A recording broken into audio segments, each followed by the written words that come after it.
The Syria Europa, one of the biggest passenger ferries in the world, but it's been docked here in the Netherlands for the past 6 months, part of the Dutch response to a global migrant crisis. After passing tight security on the port just outside Amsterdam, we're allowed on board, where the first resident we meet is 6-month-old Salher with his mum from Eritrea. He's one of 75 children here, we're told. Further inside, we start chatting to a group of women from different parts of the world, but who all say they've had to flee violence or persecution, including Zara from Chad. In other camps, we had to share a room with 4 or 5 people. It's not easy to live like that. Here, we have our own room. Conditions are much better here on the boat. The Dutch government are paying for them to be here because the reception centres are all full up and there's a big lack of housing in the country. Shazar is from Syria. Both her children have died in the past 6 years. The Dutch have done very well. They look after us, even though there are many of us. It's safe, clean and comfortable, really well organised.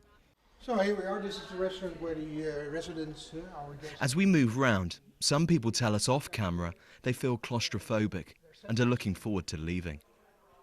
The majority of the 900 on board this Estonian ship are from Syria. Some have already been given permission to stay in the Netherlands, but are still waiting for a home. Some of the people living on the shore had complained that those on the boat would be living in luxury, but some areas are sealed off. The casino, the sauna, the swimming pool, 6 of the 7 restaurants are closed.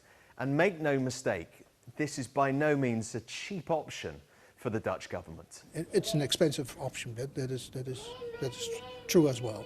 But it works. It works for the people, the residents on the ship, it works for the environment, and it's a shortcut solution for a serious problem. The Dutch government won't reveal how much, but it's millions of euros every day. The British government says it's spending £6 million a day on hotels. It's hard to compare the costs. The residents are able to leave the boat every day, but doctors and nurses come to them, which seems to have soothed some initial anger in the nearby town over fears that local services would be overwhelmed.